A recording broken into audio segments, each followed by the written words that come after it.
Nexus defence এবং justice এর তরফ থেকে আমরা এই সেমিনারটি আয়োজন করেছি। আমাদের এই আয়োজন, এই সেমিনারের আয়োজন বাংলাদেশের সকল স্তরে খুব বড় আকারে সাড়া ফেলেছে। আমরা প্রশংসা পেয়েছি, আমরা সাহস পেয়েছি, একই সাথে আমরা অনেক সমালোচনা এবং নেতিবাচক মন্তব্য শুনেছি। তবে একটা বিষয়ে আমরা অনুধাবন করেছি যে আমাদের এই উদ্যোগের ফলে কিছু মানুষের মাঝে কিছুটা ভুল বোঝাবুঝি সৃষ্টি হয়েছে। বিষয়টা অনেকটা এরকম, অনেকে মনে করছেন আমরাও কি এখানে সশস্ত্র বাহিনীর বেদরকার সংস্কারের সব ডিটেলস নিয়ে আলাপ করছি, কিভাবে কি কি উপায়ে এগুলো নিয়ে কি আলাপ করছি। বিষয়টা একেবারে ওরকম না। আমাদের এই সেমিনারের মূল উদ্দেশ্য এবং দাবি একটাই, সেটা হলো যে সশস্ত্র বাহিনীর সংস্কারের জন্য সরকার কিংবা অথরিটি যেন একটা স্বাধীন কমিশন গঠন করে এবং সেই স্বাধীন কমিশনই ঠিক করবে যে সশস্ত্র বাহিনীর সংস্কার কিভাবে হবে, তারাই সুপারিশমালা প্রণয়ন করবেন। এবং আমরা আশা করি সেই সংস্কার কমিশনে অত্যন্ত সৎ, যোগ্য, দেশপ্রেমিক সশস্ত্র বাহিনী থেকে চাকরিরত অবসরপ্রাপ্ত সদস্যরা যেমন থাকবেন, একই সাথে দেশের বিভিন্ন স্তর থেকে নিরাপত্তা বিশেষজ্ঞ, রাজনীতি বিশেষজ্ঞ, অর্থনীতি বিশেষজ্ঞ, আইনজ্ঞ, এরকম প্রয়োজনীয় সকল মেম্বার থাকবেন।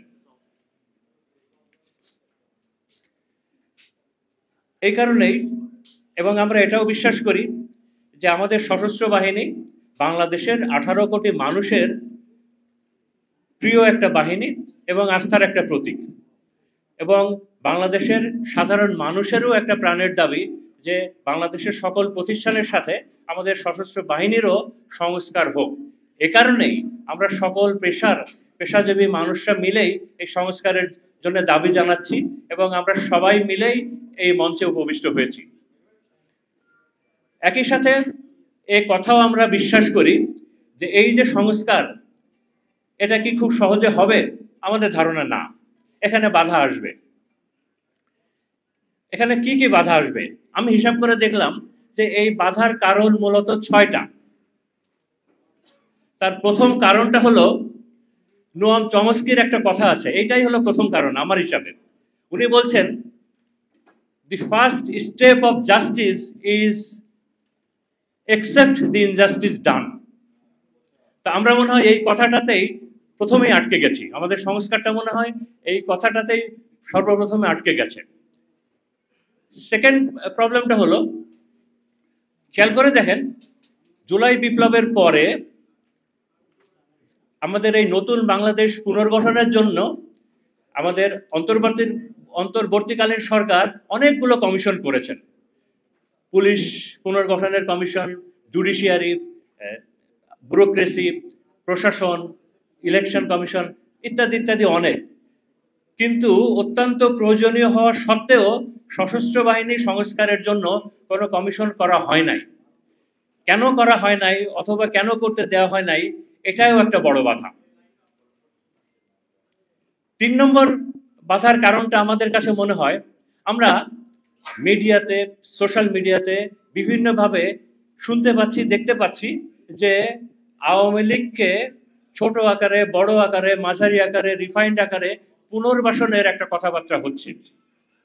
এবং এটা আমরা বুঝি যে এই পুনর্বাসনটা করতে গেলে আওয়ামী লীগের যে অনুসারী এবং দোসররা, প্রশাসন, আমাদের জুডিশিয়ারি, সশস্ত্র বাহিনী, এরকম বিভিন্ন জায়গায় যে আছেন তাদের উপরে অনেক অংশে নির্ভর করতে হচ্ছে। কাজেই তারা কোনোভাবে চাইবে না যে আমাদের এই সংস্কারটা হোক। একই সাথে 4 নম্বর যেটা কারণ মনে হয়, যে একটা সংস্কার কখন লাগে, একটা প্রতিষ্ঠানের যখন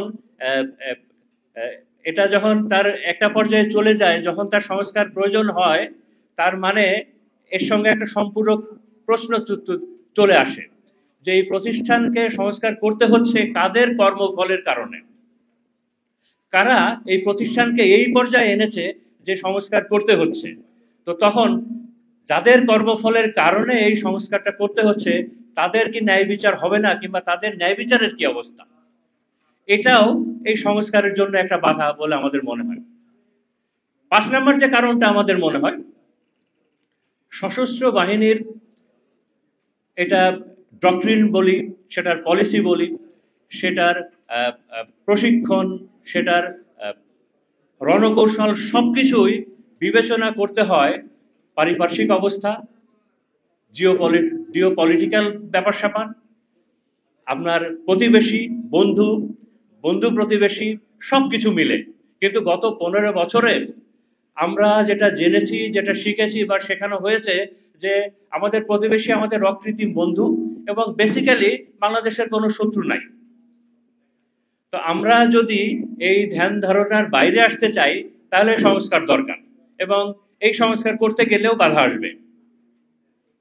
এবং 6 নম্বর এবং শেষ কারণ যেটা আমাদের কাছে মনে হয় যে আমরা যদি প্রকৃত অর্থে আমাদের দেশকে সার্বভৌম করতে চাই এবং আমরা চাই যে আমাদের স্বাধীনতা এবং সার্বভৌমত্ব অক্ষুণ্ণ থাকবে, তাহলে বাংলাদেশের ভেতরে সার্বভৌমত্ব বিরোধী যে এলিমেন্টগুলো আছে, বিশেষ করে আওয়ামী লীগ এবং ভারতের প্রভাব যেটা আছে, এটা যদি আমরা মুক্ত না করতে পারি, এটা যদি আমরা কন্ট্রোল না করতে পারি, তাহলে হয়তো আমরা আমাদের সার্বভৌমত্ব অথবা অস্তিত্ব রক্ষা করতে পারবো না। তো কাজেই সেখান থেকেও বাধা আসবে।